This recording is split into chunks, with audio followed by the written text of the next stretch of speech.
ठीक आहे, आता रात्र खूप झालेली आहे. एक शेवटचा प्रश्न विचारतो.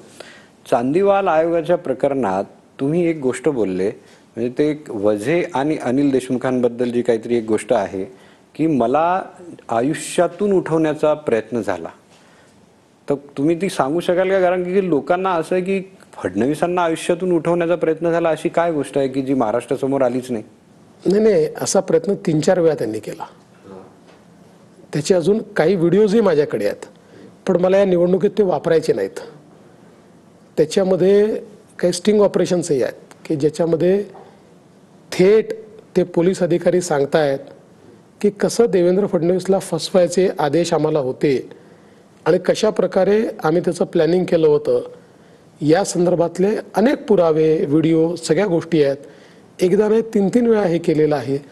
आणि दुसरं, चांदीवालांनी स्वतः सांगितलं की त्या ठिकाणी हे दोघं म्हणजे आरोपी आणि तक्रारकर्ते हे एकत्रित बसले होते आणि त्याचसोबत हा प्रयत्न अनिल देशमुखांनी तिथेही केला की त्यातही मला गोवता येईल का, पण पुरावे काहीच नसल्यामुळे चांदीवालांनी सांगितलं असं होऊ शकणार नाही, असं त्यांनी सांगितलं.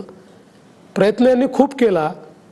मी म्हणून तर सांगितलं, 2.5 वर्ष केसापासून नखापर्यंत सगळ्या चौकशा केल्या, विविध केसेसमध्ये फसवण्याचा प्रयत्न केला.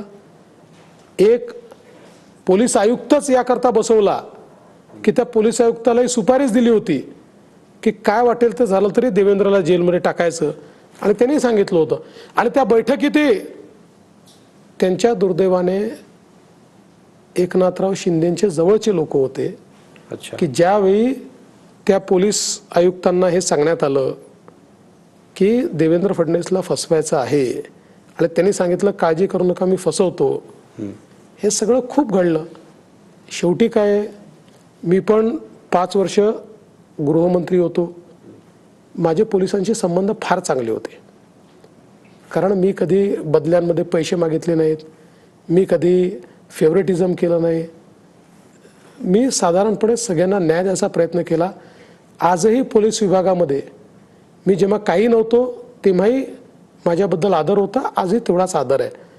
त्यामुळे हे जे काही करणार त्याची बातमी तर मला मिळणार. करणार काय होते, जेलमध्ये टाकणार होते. हा, त्यांच्या 2-3 केसेस लावायच्या, जेलमध्ये टाकायचं, त्यांची पद्धत होती ना. ते अर्णव गोस्वामीला केलं, ते कंगनाला करायचा प्रयत्न, ते त्यांची सवयच होती.